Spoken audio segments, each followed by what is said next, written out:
Hi friends, my name is Angela, or Ange, or Angie, whatever you'd like to call me, and I'm coming to you from Western Australia. Welcome to my YouTube channel where weekly I share videos all about books, what I'm reading, what's on my TBR, and anything bookish. Today I'm going to round up for you the books that I read in February, and let me tell you, it was a month of extremes. I had some incredible reads, but there were also some major disappointments, and I'm going to share all of that with you.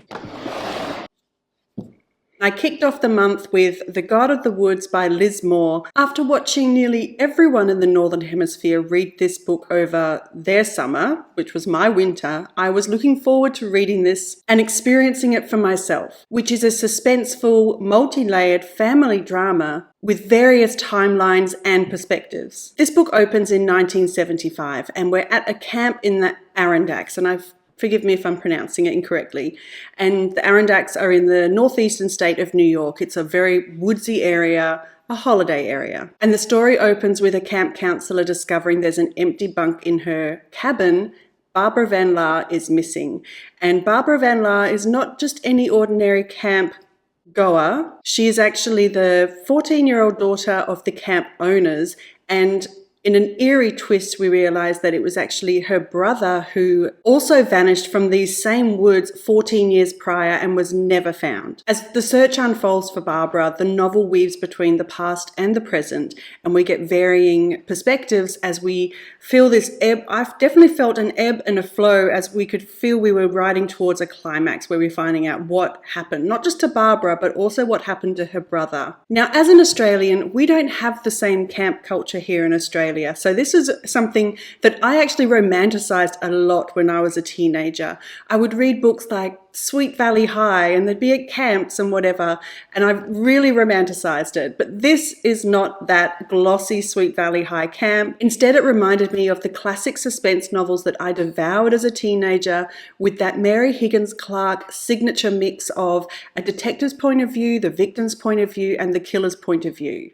However, this book had more perspectives than that, and I think that might have been one of the downfalls for me, is that there were too many perspectives at one point, where you would read a chapter from one perspective, and then just as it started to come to a climax or you started to discover something, it would switch to another perspective. And there might have been several perspectives, to be honest. It just disrupted the momentum as the tension started to build. At times, this book felt much longer than necessary, and I did start to feel a bit weary at times, but it didn't stop me from turning the pages. I really wanted to find out what happened. It is a compelling and atmospheric read, most definitely, although it is a little overextended, and it's perfect for fans of slow burn mystery with an element of deep, dark family secrets.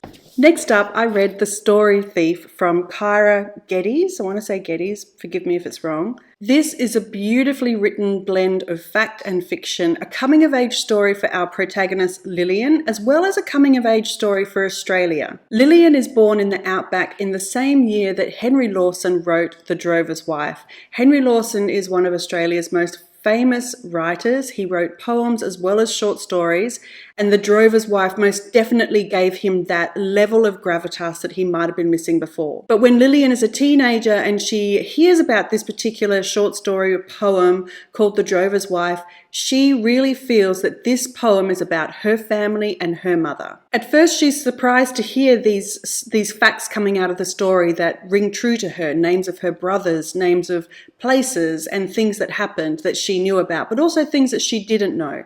And she starts to become quite angry that this man that she doesn't know, she's never met, Henry Lawson, has potentially taken her mother's story and just diluted her mother down to somebody's wife. So we're very early in the book when she hears this story. And I want you to, the writing is just really lovely, but I'd like to share this passage with you. But my mother, my brave and capable mother, the heroine herself, for goodness sake, she was just the drover's wife. Never mind that she was the subject of the whole story. To Henry Lawson and everyone who read this tale, her tale, she would never be anything more than a drover's wife. As if that said it all. The longer I thought about it, the more furious I became. To have been seen but not seen, to have been featured in a story read by thousands of people, possibly hundreds of thousands, but not to be acknowledged. It was not right.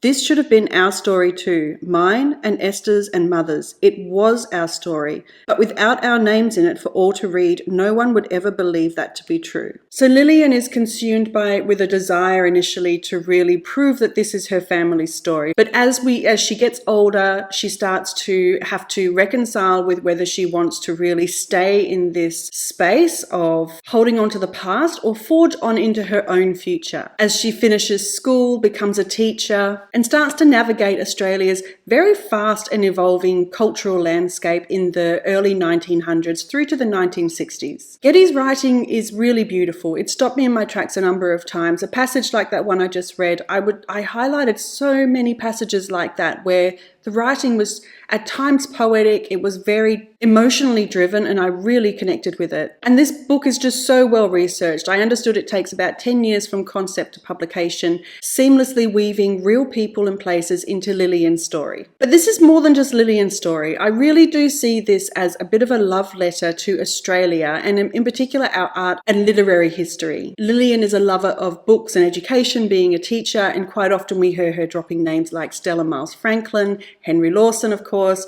Dorothy McKellar, a lot of people that were really quite pivotal in starting to give Australia its own literary landscape, not just Australians relying on what was coming from England for their literature. It really does vividly capture a time when Australia was trying to define itself beyond its cultural roots from England as a British colony. And I think this is a really great story for lovers of history, art, and literature. However, the negatives I felt with this was that the length of it was too long and the abundance of historical facts started to distract from the narrative for me. I would be really engaged in Lillian's story early on, and then there would be a lot of factual information that started to make me feel like I was reading a non-fiction book, a history book. And I also started to find it difficult to empathize or sympathize with Lillian in her later life and the decisions she made. They started to feel like they weren't quite true within her character. So there was a few complications for me. But while it's not without its flaws, The Story Thief is actually quite a rewarding read for people that are interested in Australian literature and our cultural identity. At the back, there's actually a lot of photographs of the real people like Henry Lawson, his mother, who was quite an interesting character. I really want to learn more about her. But also some of the places. So the places where Lillian was going to school or where she was working, where she was hanging out in Sydney. There was a lot of that. So these were real places, and it started to distract a little bit for me. But this book was just so well researched. It really was. So I'm a little bit torn about this. I really did enjoy it, but I found that maybe the facts in here might have been too much and distracted me a little bit. So I'm a little bit torn, but if you're a fan of literature and art, want to know a bit more about Australia's history, this is a really great book for that. The next couple of books were not so great. They were really not great. And unfortunately, the first one was A Wrinkle in Time by Madeline. I'm not going to spend a lot of time talking about this one. While the story started well, I just felt like it never moved from a two-dimensional story to a three-dimensional story. It just kind of fell flat. The characters, I really did not connect with Meg at all. The conflict was bleh, and the writing, I just really didn't connect with it. It just never got off the ground. And maybe if I had read this as a middle schooler rather than an adult, it might have been something of a different experience for me, and I fully accept that. But for me right now, it didn't do any good for me. And I've read a number of children's books that really did resonate for me. This one just didn't give me anything. I really didn't get anything from the parents' storylines or the kids' storylines, unfortunately. There are much more children's books I would prefer to read than read this one again. Gosh, this book, I wish I could go back in time and never read this book. Maureen Callaghan is officially now the most biased non-fiction writer I have ever read, and that was a previous award I had given to Peter Fitzsimmons, who is quite a prolific author of non-fiction stories about key Australian people and events. His writing is very biased. She is miles more. Anyway, this book is called Ask Not, The Kennedys and the Women They Destroyed. It is a very interesting concept. It's a collection of stories of a select number of women whose lives were ruined by the Kennedys. And there's a number of women in here, including the Kennedys themselves. Jackie Kennedy, Carolyn Bessette Kennedy, Joan, Kik, Rosemary, a number of them, plus people like Martha Moxley, Mary Jo Capecchi, Marilyn Monroe. There is a number of women in here. So the book argues that the Kennedys, the entire Kennedy clan, not just JFK, RFK, Ted Kennedy, but the entire Kennedy clan, have just acted without consequence for decades. And they inflicted harm, sometimes fatal harm, on a number of women, and by extension, a number of people around those women as well. Callaghan comes out swinging with this huge shot at Robert Kennedy Jr., who was at the time in the press. I was even seeing him in the press here in Australia because he was a key figure in the most recent presidential election. But this is I think this is just the prologue. This is the second paragraph. As of this writing, Robert F. Kennedy Jr., a prominent conspiracy theorist and anti-vaxxer who has made racist and anti-Semitic comments, is running for President of the United States. He remains both unbothered and unquestioned about the circumstances leading to the suicide of his second wife, Mary Richardson Kennedy, in 2012, a fragile woman who he tormented towards the end of their marriage and in the lead up to her suicide, cheating on her, cutting off her credit cards and access to cash, trying to forcibly hospitalize her, telling her she'd be better off dead. He continues to smear her reputation, telling the press that yes, he had flown on the late pedophile Jeffrey Epstein's private plane, not once, as he previously claimed, but twice. And she just comes out swinging. And I think this particular passage just shows how much passion she has. It is one of the saddest ironies that even the most powerful Kennedy women would like this history erased. And such efforts have allowed this lie, this cancer in the American body politic, to further metastasize. It's time to do right by the women and girls and ourselves by excising it. And yes, while the fact is that the Kennedy men and some of the Kennedy women have really ruined a number of people's lives, the execution in this book is just a hot mess. She relies on a lot of secondary sources. There are no footnotes against the claims that she's making in here, which are quite outlandish at times. And even worse, in the prologue, Callaghan says that she is using creative license in this, a non-fiction book. She is using creative license to dramatize certain things. And this results in unverified dialogue and sensationalism, which for me cheapens these women's stories. I would have preferred if she just stuck with the facts and didn't try and sensationalize things, because the stories have enough facts in themselves to be really gripping and really interesting. And if it wasn't for the fact that I couldn't believe anything coming out of this book because it was so sensationalized, it wasn't a linear flow. She does say that she doesn't do it in a chronological order, but it just felt so random. It started off with Jackie Kennedy and Carolyn Bessette Kennedy, and then it would just jump from timeline to person to... I could not see a connection in the way that this was done. So if it was more of a linear story, maybe starting off with the matriarchy of the Kennedys as we know them and really explaining her story first and then flowing it down through their children and then onto their children's effect on other people, that might have been better, but still, the entire thing was hard to believe because it was so sensationalized. So for me, it's a fascinating but deeply flawed book that sacrifices credibility for drama. And that's all I'm going to say on that. After the disaster of Ask Not, I needed something that I knew was going to be a great read, something that was lighter, something that maybe was adventurous.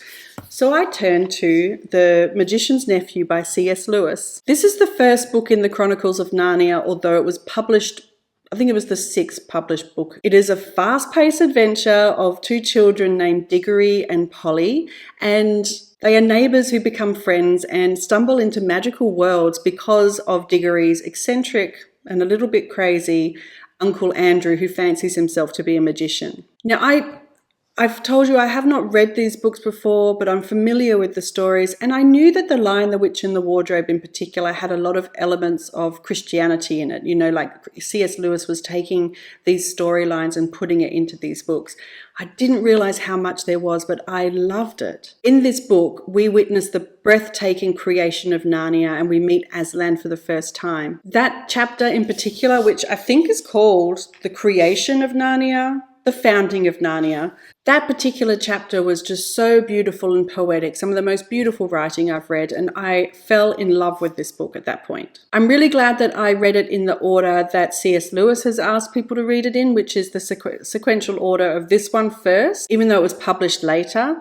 And I am now at a difficult crossroads of wanting to devour the entire collection, or should I space it out? Because this is my first time reading it and I don't want to rush through it. So I think I want to savor the experience and really space out these books, because they are very small books. They're only a few hundred pages. I read this in an afternoon and I think I'm going to savor it and drag it out. So you're going to be hearing me brag about these books for quite a while. It was superb, brilliant, phenomenal. I loved it. So there we have it, a complicated and tangled month of reading if ever there was. I do still have a few books on the go from February.